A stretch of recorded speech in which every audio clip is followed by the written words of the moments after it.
At 50, Kevin Harvick finally reveals the 5 drivers he hated the most. 50 years old, no more races to win, no more sponsors to impress, no more reasons to stay quiet.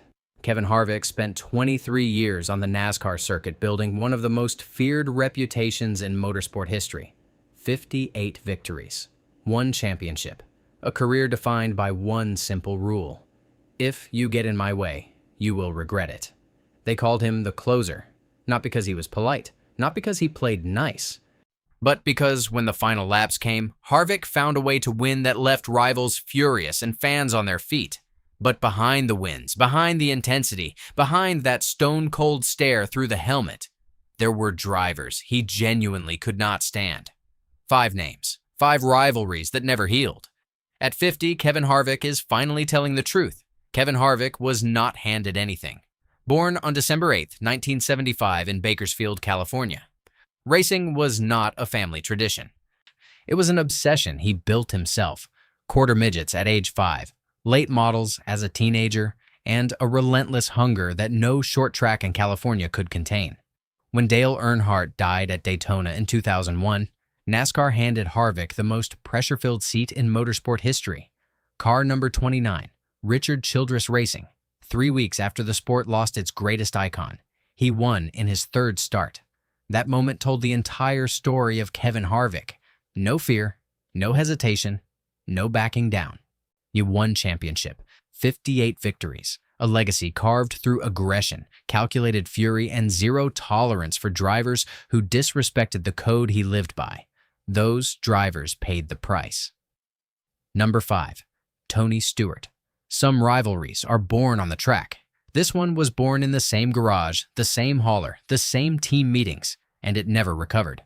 Tony Stewart and Kevin Harvick raced for Stewart-Haas Racing. On paper, teammates. In reality, 2 apex predators sharing the same cage. Stewart was the owner. Harvick was the weapon. And when 2 men with identical personalities fight for the same oxygen, something eventually explodes. On the track, Stewart and Harvick raced each other like strangers, not teammates. At Phoenix, Harvick squeezed Stewart so hard into the wall that crew chiefs were screaming on both radios simultaneously. No apology came. None was expected. That was simply how both men operated. At Bristol, the tension boiled over completely. Stewart blocked Harvick on a late restart, costing him track position he had spent 200 laps building. Harvick's response was immediate and sheet metal. The contact was deliberate. The message was clear. Off the track, Stewart's ownership created a power imbalance Harvick refused to accept. Stewart made decisions. Harvick followed orders. For a driver who had built his entire identity on control and dominance, answering to anyone felt like surrender. When Harvick left Stewart-Haas Racing in 2023, the goodbye was cold. No celebration, no farewell speech, just silence.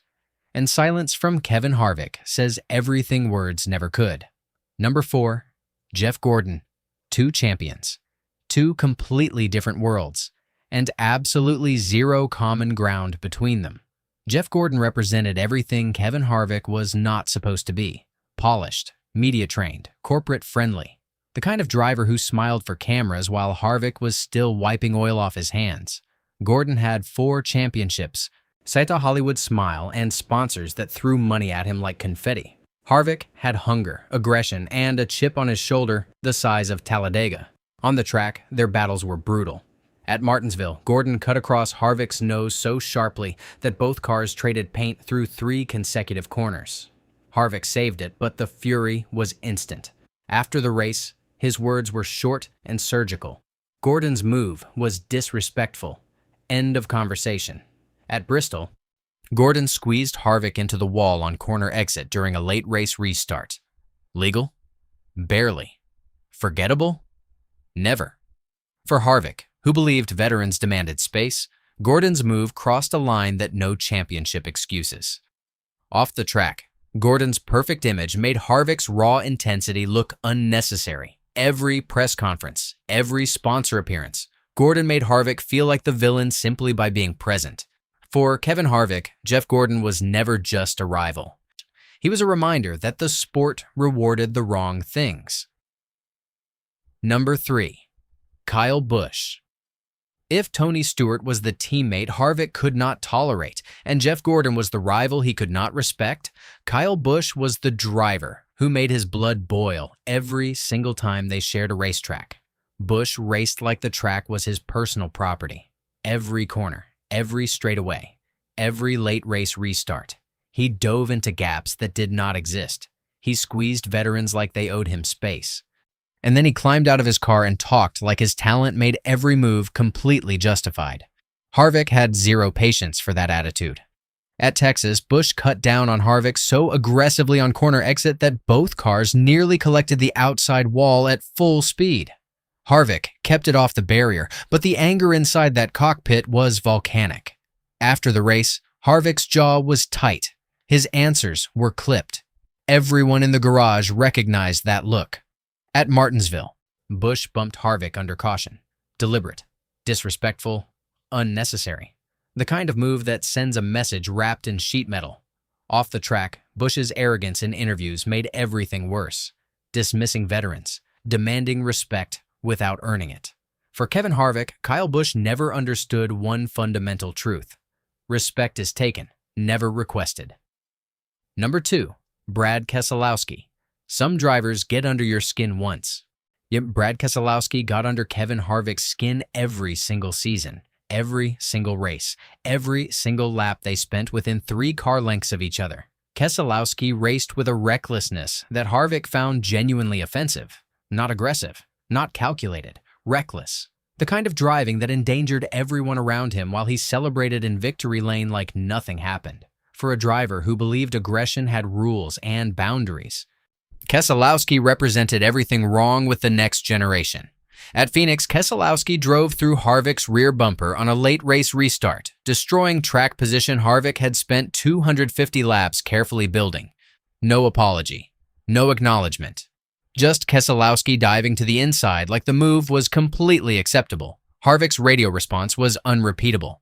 At Talladega, Keselowski triggered a massive accident that collected Harvick's car on lap 42. Harvick climbed from the wreckage, helmet still on, and watched his race day disappear in a cloud of tire smoke and twisted metal. The stare he gave Keselowski's car said everything his mouth could not say in public. Off the track, Keselowski's confidence read as arrogance to Harvick. His celebrations felt excessive. His interviews felt dismissive. Brad Keselowski never realized one thing. Kevin Harvick never forgot. And Kevin Harvick never forgave. Number 1, Jimmie Johnson. Not because he raced dirty, not because he talked trash, not because he crossed lines that should never be crossed. Jimmie Johnson sat at number 1 on Kevin Harvick's list for one reason that cut deeper than any wreck, any incident, any garage confrontation ever could.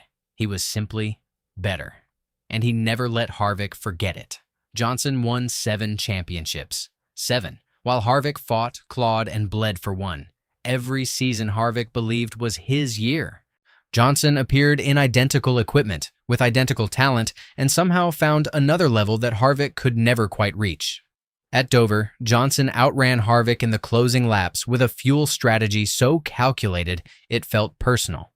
At Homestead, where championships are decided, Johnson stood in victory lane while Harvick watched from the infield.